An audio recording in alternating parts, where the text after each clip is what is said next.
Hello and welcome back to The Art of Parenting. This is your host, 𝐂𝐚𝐥𝐤𝐞𝐝. And today I have Harry Cohen, and we're going to talk about something very peculiar. And I have a hard time pronouncing it, but I'm going to heliotropic parenting. That's what we decided the title of the episode will be. And Harry, we're going to understand what it means to be the sun, not the salt, which is the title of your book. So thank you so much for making the time to be here with us today. Thank you. Welcome. My absolute pleasure. And it's such a delight. Heliotropic parenting. I hope any listeners to this podcast can get something of real practical value from our conversation.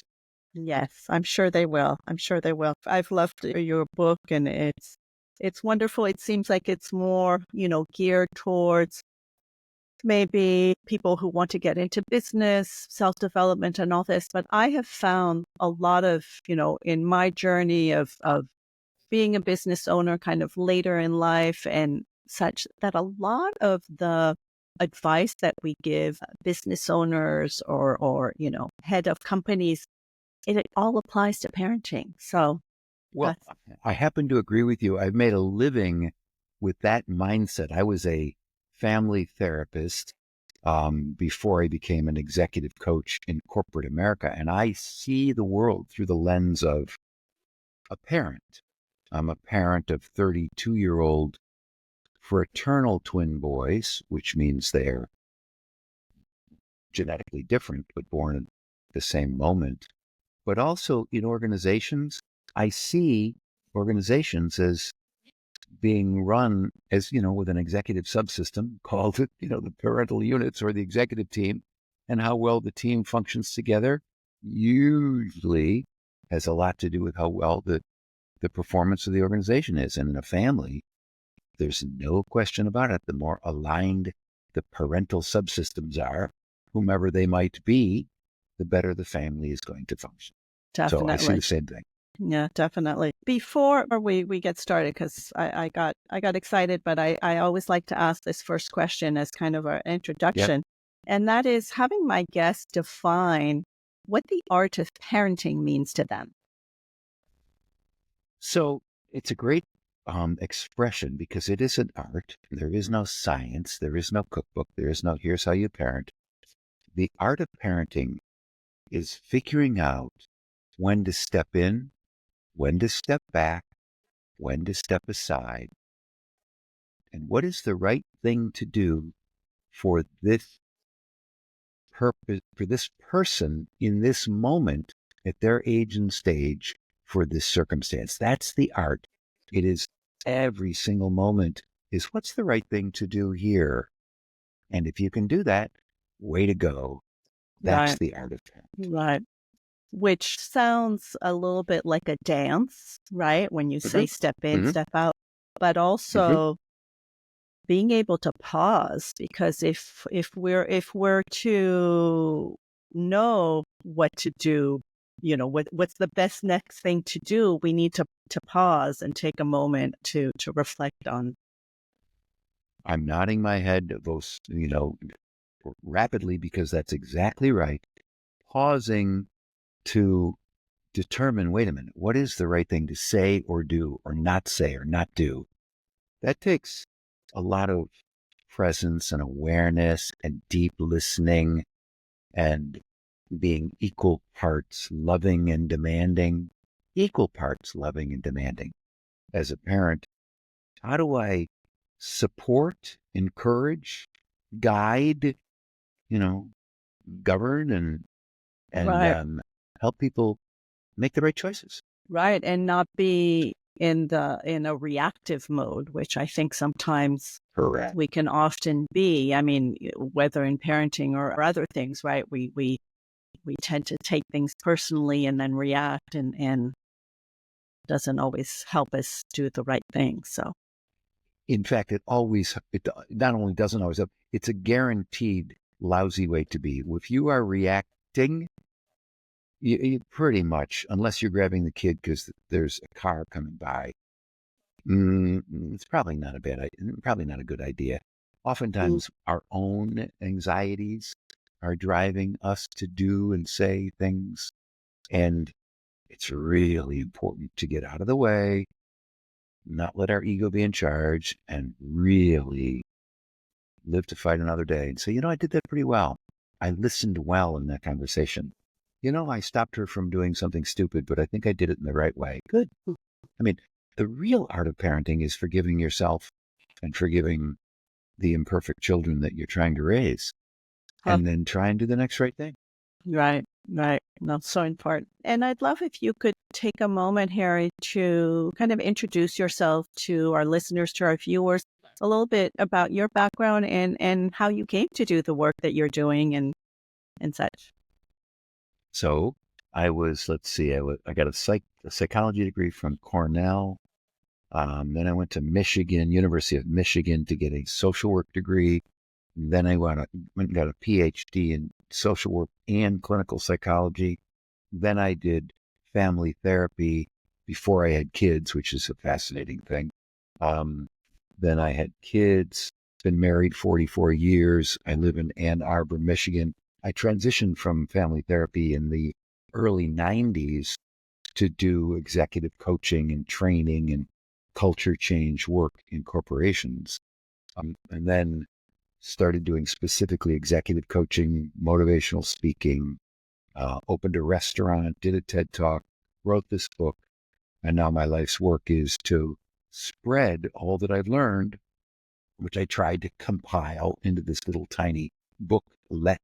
It's 31-page chapters. You can open up to any page and be reminded to do the next right thing. So my life's work is now distilled.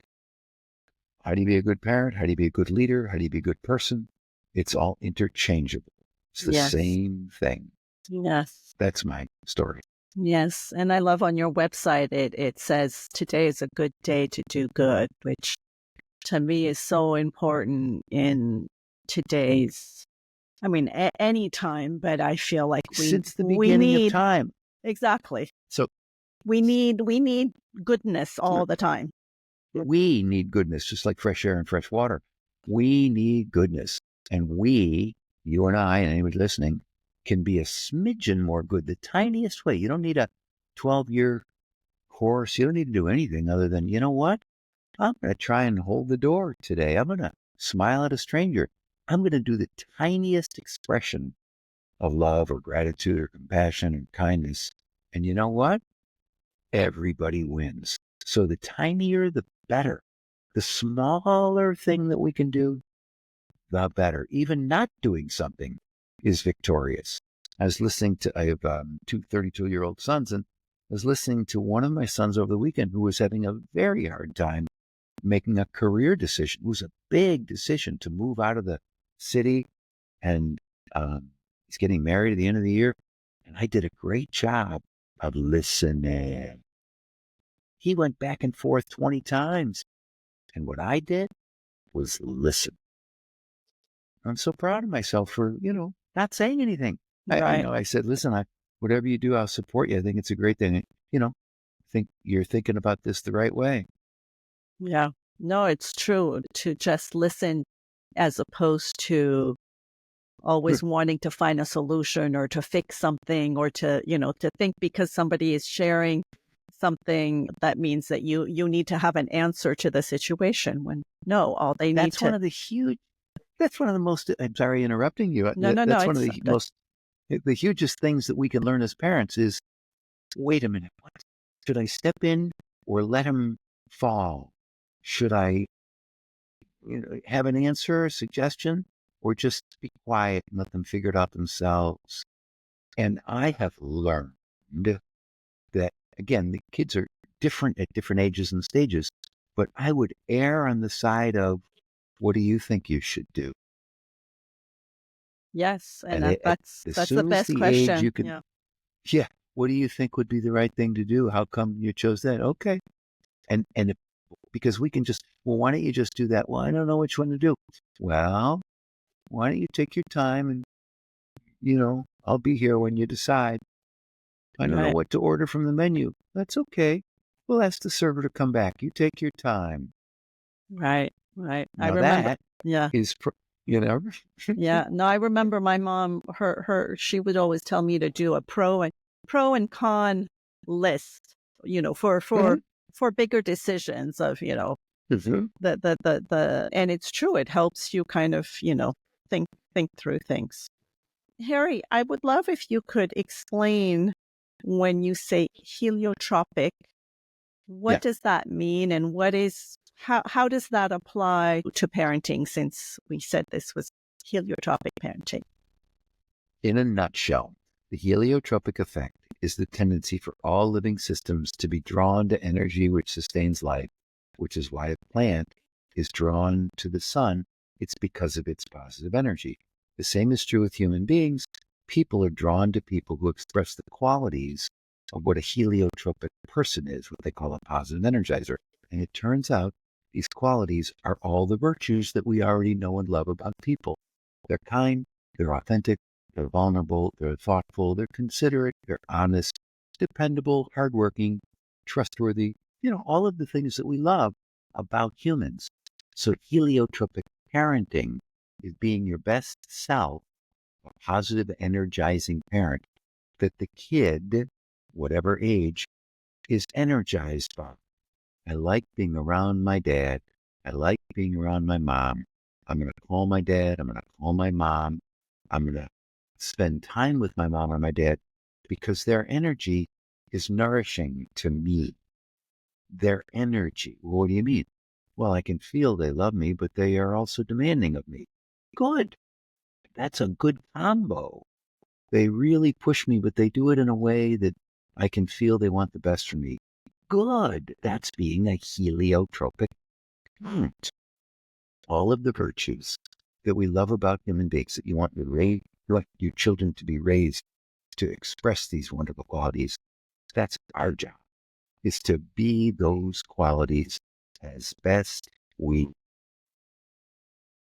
Yeah, and when you describe that, I feel that children come to us that way when they're pure. Like I don't know, my background is Montessori education, and Mhm.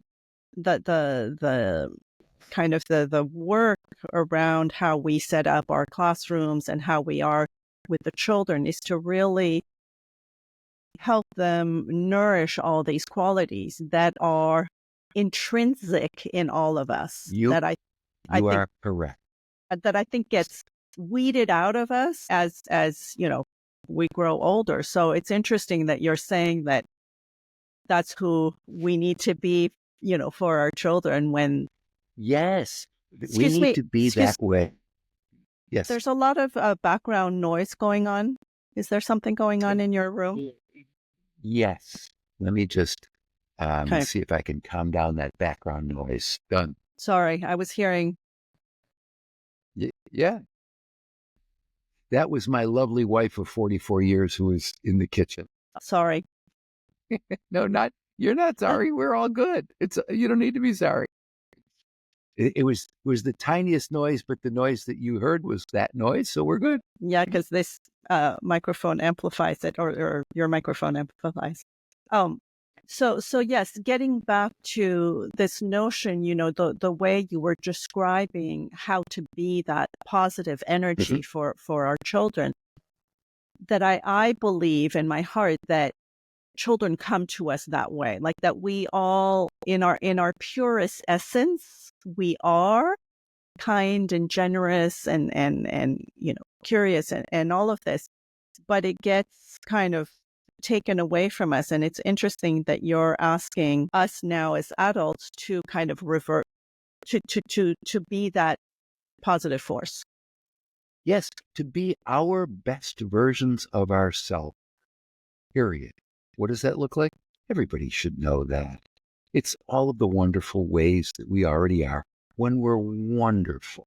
You just, look at yourself and you say, was I patient in that conversation? Yes or no? I could have been more. Good. Then do that. All of the wonderful virtues that we love about other people and ourselves, lean into that with deliberate intent to be the, you know, saintly, wonderful. I could rattle off adjectives that, compassion and kindness, but they don't matter.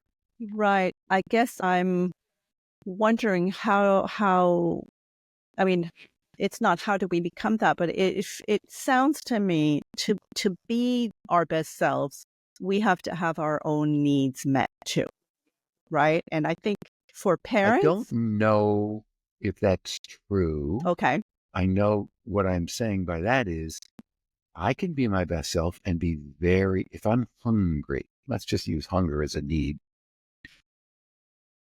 I can be my best self. It will require more effort to put my hunger aside because I'm right, hungry. Um, but I can really turn it on and be a wonderful human being, even though I'm hungry. So, in terms of my needs being met, I mean, it's nice when my needs are met, but my best self is not about myself. My best self is not about my own needs. It's about other people's needs. I don't want to ignore mine. I don't want to be uh, hurting myself. But my best self is really quite selfless and thoughtful about others, where I don't think there's any any precondition to being your best self. I mean, okay, um, presuming you're not in trauma or pain. And if you right, are, then it's very hard for you to be your best self if you're in trauma or in pain or you're unconscious. right, right.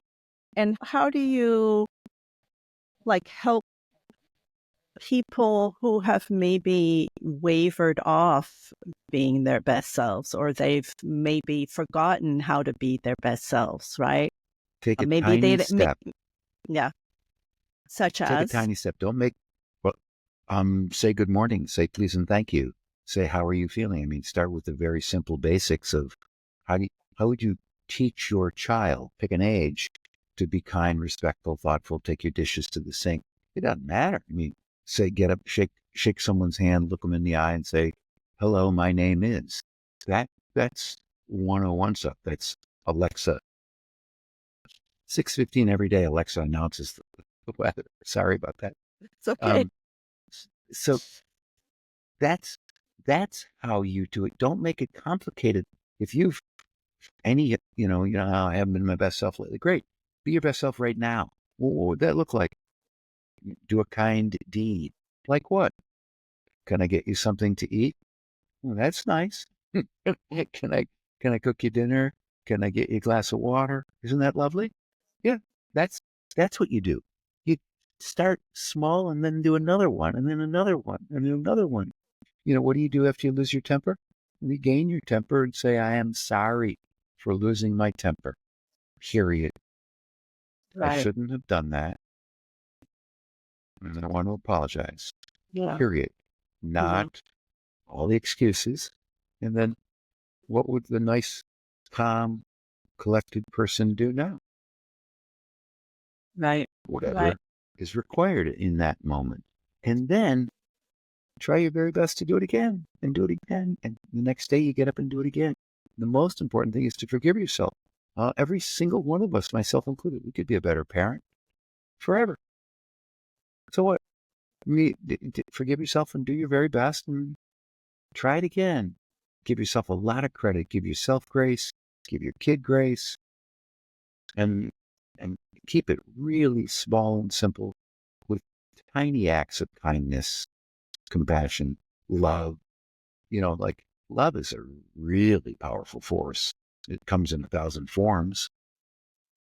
But how would you express love to your kid? Let me count the ways. Start there. Right. Well, what if Right. they don't like that? Well, then do something else. Right. No, it's so beautiful. Thank you. And I know there's one, like you were saying there's these different little chapters in your book, and one that I really like is speak fluent gratitude. Now that one, And I would, speak yeah, fluent gratitude means say out loud that you are grateful for what, whomever, and say it a lot. I really appreciate the fact that you are doing this podcast. I really like the fact that you had me on. I also really like that you stopped us when you heard background noise. Hmm. I mean, lovely. I know I'm expressing gratitude by saying thank you, but it's authentic and I could get better at it. I could practice saying it more to people and myself, say it out loud. And gratitude has been empirically researched to show all kinds of benefits to the person who's practicing, saying it, thinking it, and to the people who are receiving it. So we can't learn to speak fluent gratitude enough. I I I know this stuff, and I don't tell the people enough that I'm grateful for them in my life and why. It's no excuse. I just can do it better. I forgive Right. myself, but I could do a better job. Yeah. What do you say though when maybe somebody's having a hard time, a hard day, there's a lot going on, they're emotionally stressed. How are you able to still speak gratitude when there's things that maybe you're not so grateful for? So, two questions. One, when I'm with a person who's going through a tough time, my job is to be the sun. My job is to be a force of goodness and love so that they feel just by being in my presence, swaddled by my love for them. That's on me. Mm, mm, When you're going through a tough time, it's a great Maya Angelou quote, which is, while I might be in pain, I don't need to be a pain, mm. which means you can say, I'm going through a difficult time. This is very painful. And I don't want to be a burden to you. Please know that this is very difficult for me. It's very hard for me, physically, mentally, emotionally, spiritually, whatever it might be. That's something you can say. I'm grateful that you're in front of me right now, but all I can tell you is I'm having a hard time getting through the day. That's Well, authentic. That's vulnerable. That's crisp and clear. I mean, we've all been through difficult times. We could get better at the practice of saying, I am going through a very difficult time right now. I don't need to go into the details. Suffice to say, I'm having a hard time. Oh, isn't that lovely? it If is. someone were to say that, it's okay. It is. And you can just be there for them again, like we were saying earlier, not you don't have to fix anything. It's just you acknowledge and And being with someone is an act of devotion. It's just, yeah, I'm going to be with you while you go through this difficult time. I wish I could take the pain away from you, but I can't. yeah. All I can tell you is that I'm here for you. I Well, mean, you could do that with anybody at any age, sex, gender, it doesn't yeah, matter.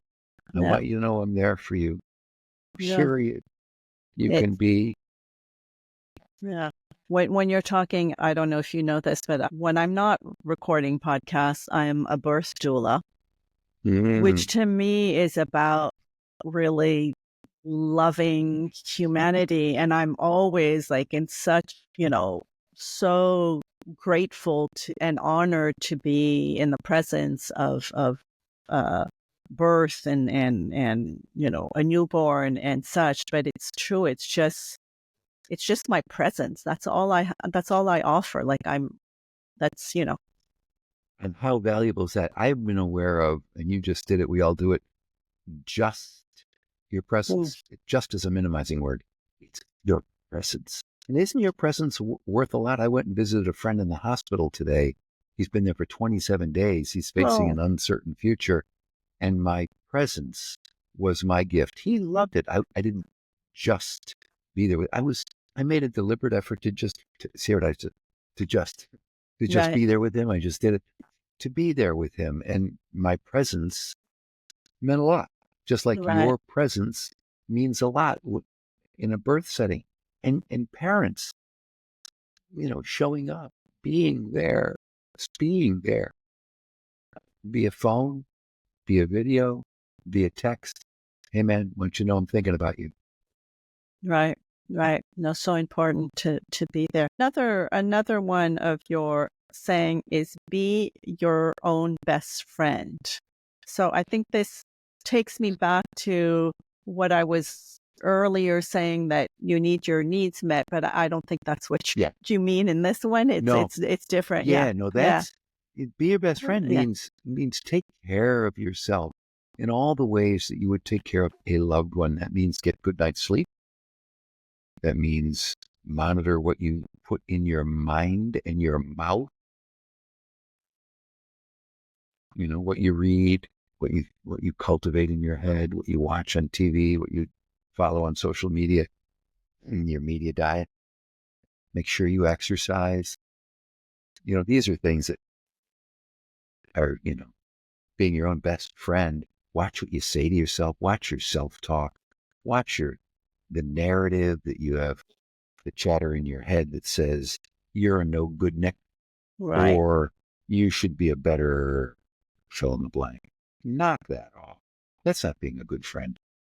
No. That's what I mean. Yeah. No. And that's beautiful. And I think that's really important for parents, because Me I too. think we're often, what is wrong with me kind of self-talk when something's, Mhm.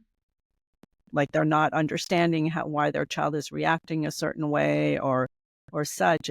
It's always, and I see it even in birth, when birth doesn't go quite this way that they had imagined. It's, what did I do wrong? And no, that's Yeah. negative self-talk. It's negative self-talk, which is so destructive. It's like eating garbage food. Everybody knows they shouldn't do it, and they do it anyway. Do what you eat that for? It's all right. Just forgive yourself. Just do the next. Just don't eat another one. Okay. So what is don't hang with cilantro? So specifically, that's don't hang with bad company. Don't hang with people who are bad for you. So you don't like Whatever that cilantro? might. It's not that I don't like it. I didn't know this, but it's that cilantro for some people Yeah. tastes like soap. They have Oh, a genetic, aberration where the spice cilantro tastes literally like soap in their mouth. So they shouldn't eat cilantro in the metaphor I'm trying to make, which is certain people are akin to cilantro for you. It makes you feel horrible when you're around that person. Don't don't spend as little time as possible around that person. Very thoughtfully. For some people, it's in-laws. For some people, it's neighbors. For some people, it's, brother, sister-in-law.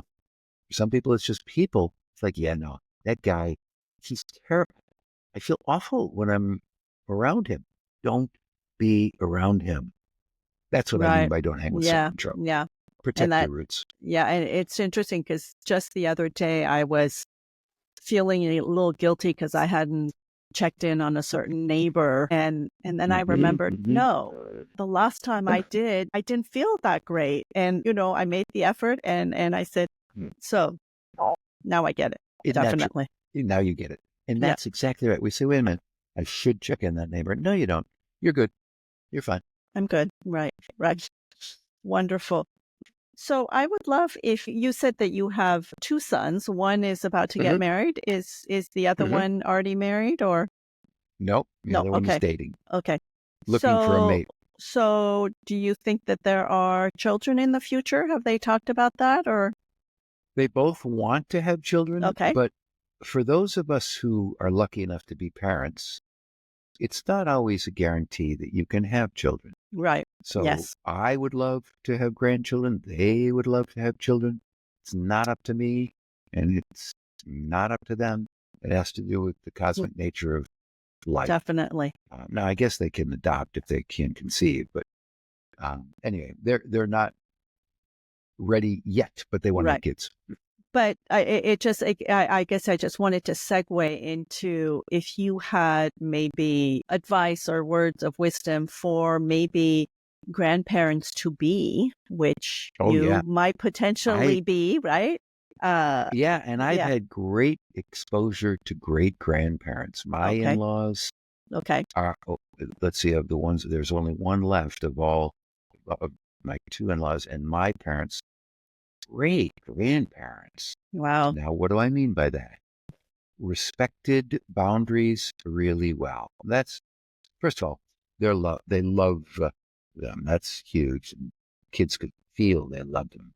Respected boundaries. Number two, is it okay if we, is it all right if we, okay? It's respecting boundaries. Number three, they did not parent our kids, my grandparents, and I wouldn't want to parent. They were grandparents. How can I be helpful to you? What is it that you need from me? Let me know. They Mm. weren't imposing, here's how kids should be raised.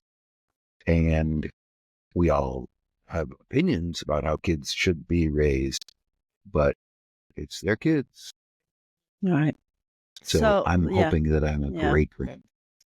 that's wonderful. And so, so important because I know with the parents that I work with, sometimes that seems to be a topic that comes up. It's like, how do I Yeah. tell my parents? How do I tell my in-laws that it's not okay to be doing this or to buy this or to, or to do that? And so your, your, So here's my advice for those conversations. okay. First of all, my advice for all of those conversations, and every one of them is a difficult conversation. That's okay. The more you get good at practicing having those difficult conversations in a loving way, the better off you will be. And he said that very deliberately. Practice having them.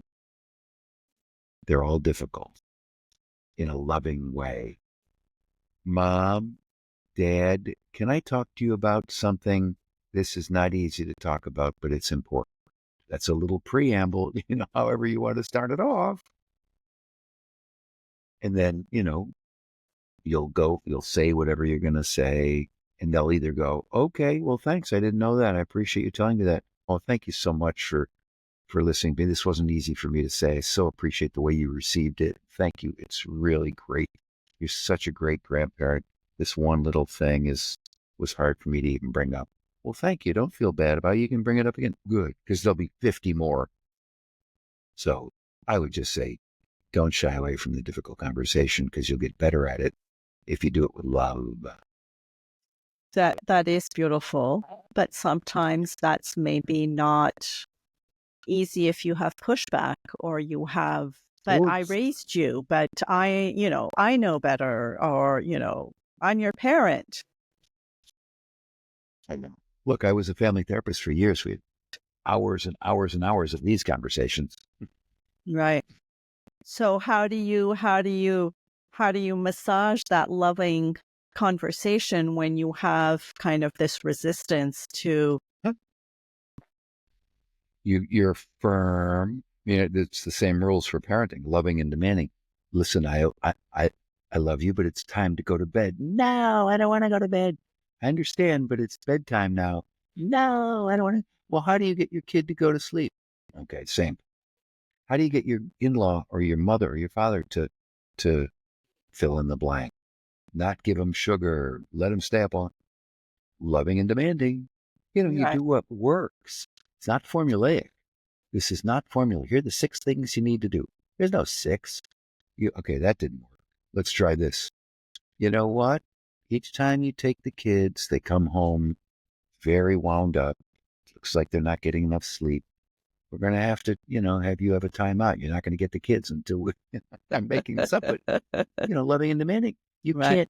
can't have the kids if they don't go to sleep. Mom, you understand that? Yeah, but they don't want to go to sleep. Yeah. Okay. You got to be loving and firm. Cool. That's beautiful. One last one, and then Sure. we'll wrap it up. It's fill in the potholes. So this one is one of my, I got so many of these that are favorites. This is fill in the pothole of the street you don't walk down. It's a parable of the wise soul who realizes it's not enough to just fill in a pothole. Fill it one in on a street you never go down. The metaphor is help when you don't even need to, and nobody will know that you did it but you. Mm, That kind of mindset. So your eyes are peeled to help prevent someone from some kind of mess that nobody will know, but you did it. You put the shopping cart back that you didn't leave out in the middle of the parking lot. But that's what I mean by filling the puddle. Well, you didn't leave the shopping cart there. What are you putting it away for? So that somebody doesn't run into it. That's why. And that mindset of eyes peeled to help out where you can, but aren't necessarily required to, that's what we're going for. That's what it means to fill in the puddles.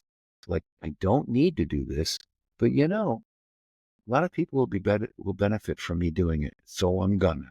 Yeah.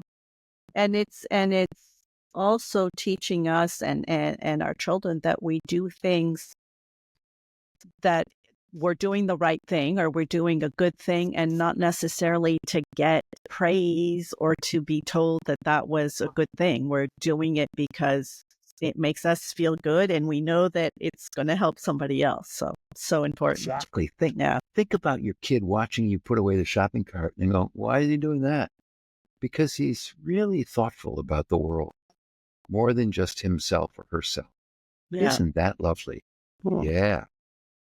That's what I want to be. Beautiful. Well, this has been lovely, Harry. To wrap up, I wanted to ask a personal parenting question, and that is, you said you have 32-year-old twins. So if you were to go back 33 years ago when you were first expecting your twins, what wise words would you tell yourself, knowing all that you know today? And you know a lot, so. Don't lose your temper ever. Of all the things. I mean, I was thinking about everything, and the one thing that I lost my temper way more than I ever should have, and I'm embarrassed about it, is so unnecessary. So unnecessary. I would get triggered when one kid would hit the other kid. Just stupid. Yeah. But that's easier said than done. I know. So maybe for the young father who's listening, or the young mother who's listening, and they're hearing your wise words say, don't lose your temper. When you're sleep deprived, when, you're new at this, like, how do you manage that? So I hope that anyone listening to this, to your point that it's easier said than done, they can hear this and go, yeah, but what about when? Well, it's okay. Forgive yourself, forgive the kid, and try your very best not to do it again. Right. Okay? Now, if you keep doing it a lot, something ain't working. You do it once in a blue, okay, then make it even once in a longer blue. But don't do it if you're losing your temper on a regular basis, it's because you're not getting enough sleep. It's because you think it's okay. It's because, for whatever reason, it's a part of the way you're parenting, and that ain't good. So I don't care that it's easier said than done. Do it anyway. And I wish somebody told me that. I wish somebody who saw me lose my temper and said, Harry, don't do that. It's really bad and you don't need to. And I wish somebody would have just told me that. Now, I didn't do it a lot, but it was way more than I could have when they were younger. And then the teen years. It's just stupid. It's just not necessary. And I wish somebody had told me, dude, you don't need to do that. Yeah. Thank you for that. Thank you. You're welcome. Any parting words that you would like to leave our listeners and viewers with today? Oh, man, parenting is the greatest opportunity in our lives to help at least one human being become an even better human being by the sheer force of our love. So I hope anybody listening says, I'm going to give them both barrels. Beautiful. Thank you. You have me tear up with that. So true. But thank you. Thank you so much for your time and sharing your time and your wisdom with us today. Thank you. My absolute pleasure.